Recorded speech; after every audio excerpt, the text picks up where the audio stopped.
Antes de que los rascacielos empezaran a competir por el cielo, hubo una batalla mucho más larga, más peligrosa y casi completamente invisible que se libró bajo las calles. Mientras la ciudad seguía con su ruido cotidiano, cientos de hombres descendían al subsuelo para enfrentarse a barro, agua y oscuridad absoluta, intentando crear cimientos capaces de sostener montañas de acero, sin contar con excavadoras modernas, ni maquinaria hidráulica, ni motores diésel que hicieran el trabajo pesado por ellos. A comienzos del siglo XX, construir hacia arriba solo era posible si primero se conquistaba el mundo de abajo. El problema era que ese mundo no estaba hecho para cooperar. En ciudades como Nueva York y Chicago, el suelo era inestable, húmedo y traicionero. Capas de relleno artificial, arena suelta, arcilla blanda y agua subterránea convertían cualquier excavación profunda en una amenaza constante de derrumbe. No bastaba con cavar un poco más hondo. Había que hacerlo sin que el terreno colapsara, sin que el agua inundara el pozo y sin que los edificios vecinos se deslizaran hacia el vacío recién creado. En Manhattan, el subsuelo era una mezcla caótica producto de siglos de expansión urbana. Bajo las calles había restos de antiguos muelles, basura compactada, arena fluvial y capas gruesas de arcilla que se comportaban casi como un líquido cuando se las perturbaba. El objetivo ideal era llegar hasta la roca madre, una base sólida que garantizara estabilidad total. Pero esa roca podía encontrarse a más de 30 metros de profundidad, a veces incluso más. Cada metro adicional significaba más riesgo, más tiempo y más hombres trabajando en condiciones extremas. Chicago presentaba un desafío distinto, pero igual de brutal. La ciudad había sido construida sobre lo que alguna vez fue un pantano. El suelo superficial estaba compuesto por limo y arcilla saturada de agua, capaz de comprimirse lentamente bajo grandes cargas. En muchos casos, alcanzar la roca madre no era viable con las herramientas de la época. Los ingenieros tuvieron que aceptar que el edificio no descansaría sobre piedra, sino sobre un suelo que se movía, se asentaba y reaccionaba al peso durante años. La excavación comenzaba de la forma más básica imaginable. Hombres alineados en el borde del terreno rompían la primera capa con picos, mientras otros retiraban la tierra con palas. Cada carga se colocaba en cubos, carretillas o vagonetas improvisadas que luego se llevaban a la superficie. No había cintas transportadoras ni brazos mecánicos. Todo dependía de la fuerza humana, coordinada en turnos interminables desde el amanecer hasta que la luz se extinguía. Al principio el trabajo avanzaba con relativa rapidez. Pero a medida que el pozo se hacía más profundo, cada metro nuevo costaba exponencialmente más esfuerzo. Sacar tierra desde 5 metros era agotador. Sacarla desde 15 metros era una tortura diaria. A 20 metros cada cubo parecía pesar el doble, no por la tierra, sino por el desgaste acumulado en los cuerpos que lo subían. El espacio en el fondo del pozo era reducido, lo que limitaba cuántos hombres podían trabajar a la vez. Mientras algunos cavaban, otros esperaban turno, respirando aire viciado y húmedo. Las paredes comenzaban a presionar hacia adentro y sin refuerzos adecuados podían ceder en cualquier momento. Para evitar derrumbes se colocaban tablones de madera contra las paredes, formando una estructura temporal conocida como entibación. Estos refuerzos crujían constantemente, recordándole a todos que el suelo nunca dejaba de moverse. El agua era un enemigo permanente. Bastaba con cavar unos pocos metros para que el nivel freático apareciera, filtrándose desde todas direcciones. Al principio se podía retirar con cubos. Luego hacían falta bombas manuales. Más tarde, bombas de vapor que funcionaban día y noche. Si se detenían, aunque fuera por una hora, el pozo podía llenarse por completo, arruinando semanas de trabajo y poniendo en peligro a cualquiera que estuviera abajo. Trabajar en esas condiciones significaba estar cubierto de barro de pies a cabeza, con la ropa empapada durante horas. El frío en invierno entumecía las manos. El calor en verano convertía el fondo del pozo en una trampa sofocante. La iluminación era escasa, a base de lámparas de aceite o gas que proyectaban sombras inquietantes sobre las paredes húmedas.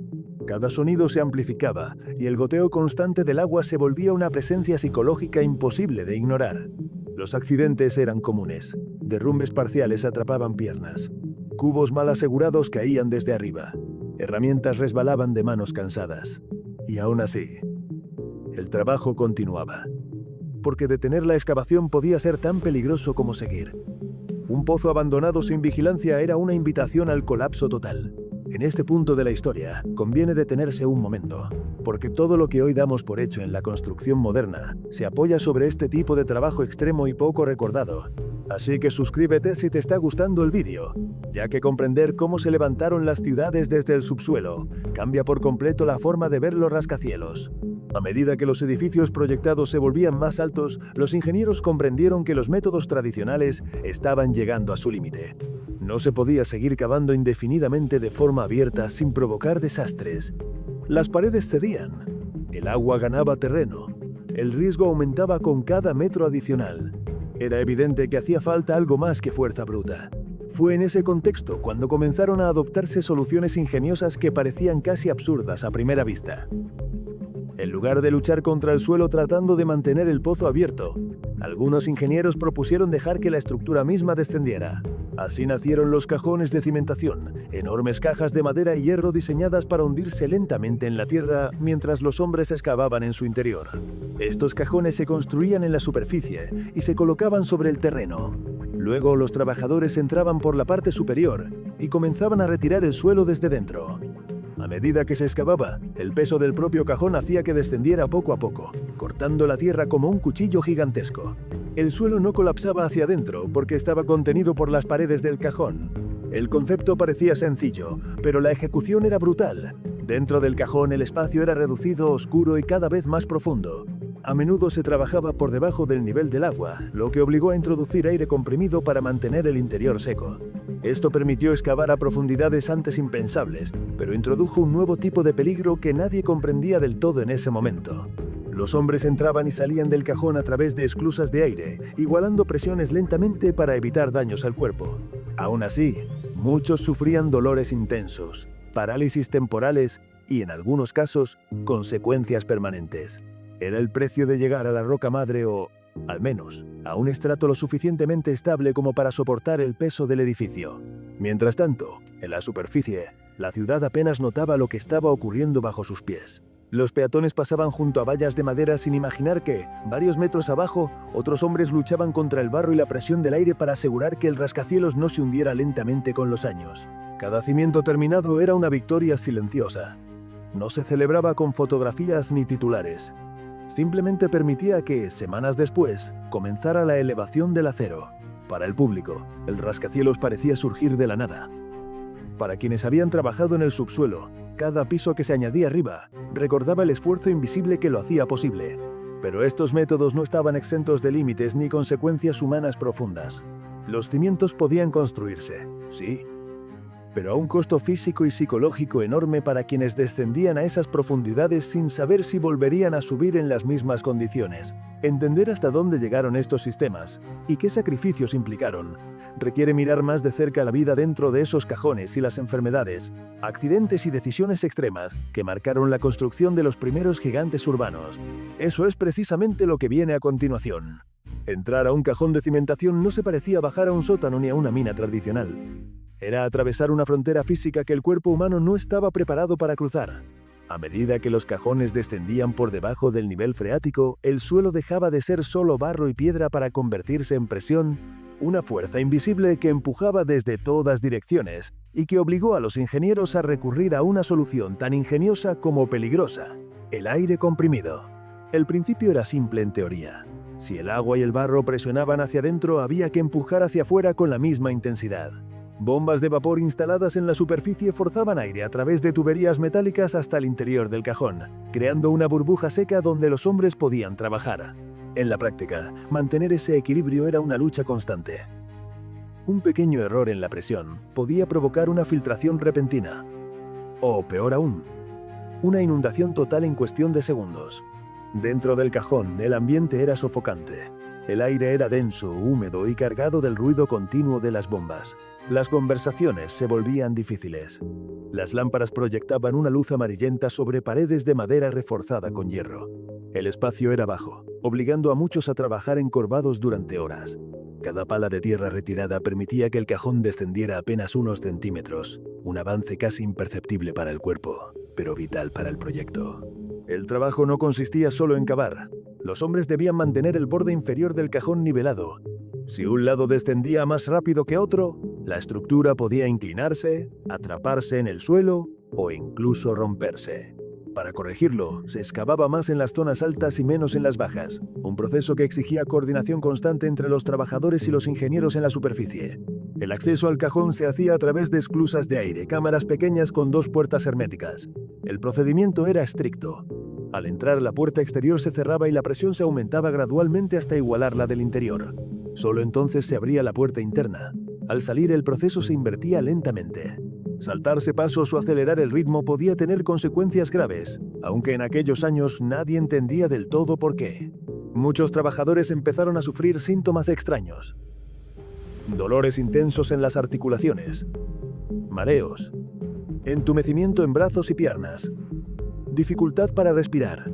Algunos salían caminando del cajón y colapsaban minutos después. Otros perdían la movilidad de forma repentina. En los casos más graves, la muerte llegaba sin una explicación clara. A este conjunto de síntomas se lo conoció como enfermedad del cajón, un término que reflejaba más confusión que conocimiento. Durante años, se creyó que la causa era el aire viciado, el esfuerzo excesivo o incluso la falta de carácter físico. Los médicos recomendaban descanso, calor y bebidas estimulantes. Nada de eso resolvía el problema.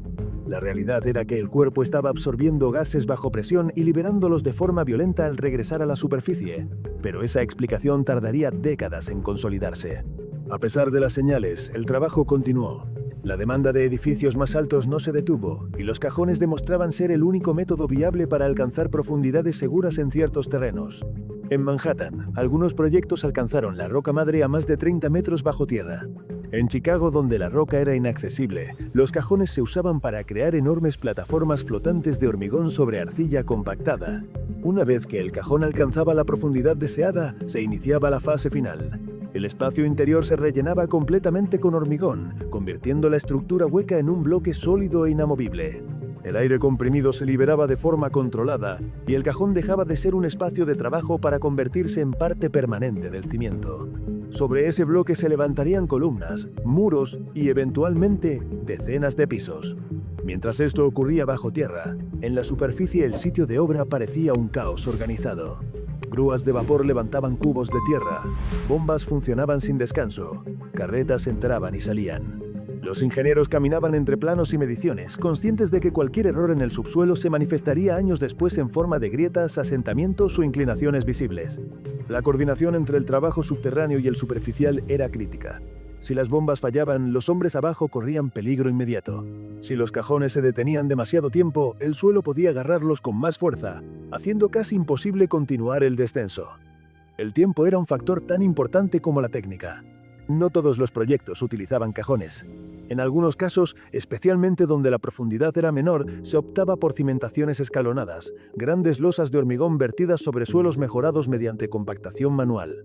Esto implicaba retirar grandes volúmenes de tierra, reforzar el terreno con capas de grava y construir bases masivas que repartieran el peso del edificio. Era un método más simple, pero solo funcionaba hasta cierto límite. Cada decisión tenía consecuencias a largo plazo. Un cimiento mal calculado podía provocar que el edificio se hundiera lentamente, incluso años después de terminado. Algunos rascacielos tempranos presentaron asentamientos diferenciales visibles, con puertas que no cerraban y pisos que se inclinaban ligeramente. En muchos casos, estos problemas se aceptaban como inevitables, parte del precio de experimentar con una arquitectura sin precedentes.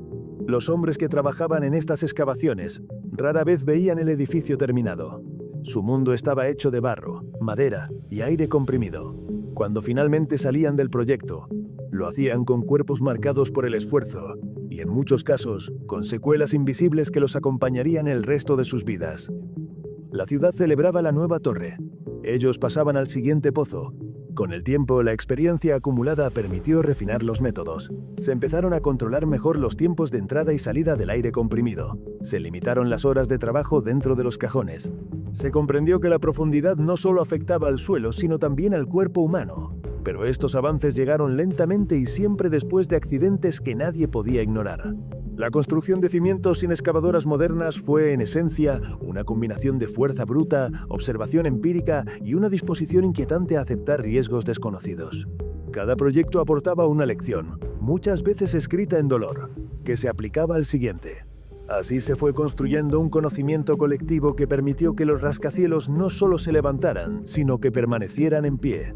Sin embargo, incluso con estos avances, los métodos seguían siendo extremadamente exigentes y peligrosos. El límite no estaba solo en la profundidad alcanzable, sino en lo que el cuerpo humano podía soportar. Esa realidad empujaría a la industria a buscar soluciones más mecanizadas y menos dependientes del sacrificio directo de los trabajadores. La siguiente etapa de esta historia muestra cómo la introducción gradual de maquinaria pesada, nuevas técnicas de excavación y cambios en la ingeniería transformaron por completo la forma de construir cimientos, cerrando una era en la que el progreso hacia el cielo comenzaba, inevitablemente, con una lucha brutal contra la tierra. El final de la era de los cimientos excavados casi exclusivamente por fuerza humana no llegó con una gran revolución inmediata, sino con una transición lenta en la que la experiencia acumulada, el cansancio físico y los límites evidentes del cuerpo humano empujaron a la ingeniería hacia otro camino. Los métodos antiguos habían funcionado, pero lo habían hecho al borde del colapso permanente, tanto del terreno como de las personas que lo enfrentaban día tras día. A medida que los rascacielos se volvían más altos y pesados, los márgenes de tolerancia se estrechaban. Ya no bastaba con que un edificio se mantuviera en pie al terminar la obra. Tenía que hacerlo durante décadas, resistiendo asentamientos, vibraciones del tráfico, cambios de temperatura y el peso creciente de la ciudad moderna. Cada error cometido bajo tierra se amplificaba con el paso del tiempo, y los ingenieros empezaron a comprender que el subsuelo no admitía improvisaciones eternas. La experiencia con cajones de aire comprimido dejó lecciones duras pero fundamentales. Se aprendió que el descenso debía ser lento y controlado, que los tiempos de trabajo bajo presión tenían que limitarse y que la salida a superficie no podía hacerse de forma abrupta. Estos conocimientos no surgieron de estudios teóricos, sino de observar cuerpos dañados, hombres incapacitados y proyectos que casi se detienen por completo debido a enfermedades inexplicables en su momento. Al mismo tiempo, la tecnología comenzó a ofrecer alternativas. Las primeras excavadoras mecánicas, aún rudimentarias y alimentadas por vapor, empezaron a aparecer en proyectos de gran escala. No podían reemplazar por completo a los hombres en espacios confinados, pero sí acelerar la remoción de tierra en niveles superiores, reduciendo la profundidad a la que había que trabajar manualmente. Cada metro excavado por una máquina era un metro menos de riesgo directo para quienes bajaban al fondo. Las bombas también mejoraron. Se volvieron más potentes, más fiables y capaces de operar durante periodos prolongados sin fallar. Esto permitió mantener excavaciones secas durante más tiempo, reduciendo la necesidad de aire comprimido en ciertos contextos. Donde antes el agua imponía un límite infranqueable, ahora podía mantenerse a raya con mayor consistencia. Otro cambio clave fue conceptual. Los ingenieros comenzaron a aceptar que no siempre era necesario llegar hasta la roca madre. En su lugar se desarrollaron sistemas de cimentación profunda basados en pilotes, elementos largos de madera, acero u hormigón que se hincaban o perforaban hasta capas de suelo más firmes. Estos pilotes distribuían la carga del edificio a través de fricción y apoyo, reduciendo la necesidad de excavaciones masivas abiertas. Este enfoque fue especialmente importante en ciudades como Chicago, donde la roca estaba demasiado profunda para ser alcanzada de forma práctica con los métodos antiguos. En lugar de luchar contra el terreno hasta el límite humano, se aprendió a trabajar con él, aprovechando sus propiedades mecánicas en lugar de intentar vencerlas por completo. La introducción gradual de maquinaria pesada marcó el principio del fin para la excavación puramente manual a gran profundidad. Las excavadoras de vapor dieron paso a equipos eléctricos y más tarde hidráulicos, capaces de mover en horas lo que antes requería semanas de esfuerzo colectivo. El ruido de palas y cubos fue reemplazado por el estruendo controlado de brazos mecánicos y sistemas de perforación más precisos. Sin embargo, este avance no borró el pasado. Muchos de los rascacielos históricos que todavía definen el perfil de ciudades como Nueva York descansan sobre cimientos construidos con estos métodos extremos. Bajo toneladas de acero y vidrio siguen existiendo cajones rellenos de hormigón, entibaciones de madera fosilizadas por el tiempo y capas de tierra removidas a mano por trabajadores cuyos nombres rara vez quedaron registrados. La paradoja es clara. Las estructuras más emblemáticas de la modernidad se sostienen sobre soluciones nacidas de la necesidad, la improvisación y el sacrificio humano. Cada cálculo moderno de cargas, cada modelo geotécnico avanzado, tiene su origen en errores cometidos cuando no existían fórmulas claras, y el conocimiento se construía a base de ensayo y consecuencias. Mirar estos procesos con ojos actuales puede resultar inquietante. No porque fueran irracionales, sino porque fueron racionales dentro de un contexto donde la alternativa era no construir. Las ciudades necesitaban crecer, la economía lo exigía y la tecnología disponible era limitada. El precio de avanzar se pagaba con cuerpos agotados, enfermedades mal comprendidas y riesgos aceptados como inevitables. Con el tiempo, las regulaciones laborales, los avances médicos y la presión social transformaron esta lógica. La seguridad dejó de ser una variable secundaria y pasó a ocupar un lugar central en la planificación. La profundidad ya no se medía solo en metros, sino en viabilidad humana. Si un método ponía en peligro sistemático a los trabajadores, se buscaba otro, aunque fuera más costoso o lento. Hoy, cuando una excavadora moderna desciende con precisión quirúrgica y refuerzos de hormigón se colocan con exactitud milimétrica, resulta fácil olvidar que hubo un tiempo en que todo eso dependía de hombres cavando a oscuras, respirando aire comprimido y confiando en estructuras de madera para mantener a raya la tierra y el agua. Los cimientos de los rascacielos no son solo una solución técnica, son una frontera histórica entre dos formas de entender el progreso. Una basada en empujar al cuerpo humano hasta su límite absoluto, y otra que busca trasladar ese esfuerzo a la máquina, reduciendo el costo humano del avance urbano.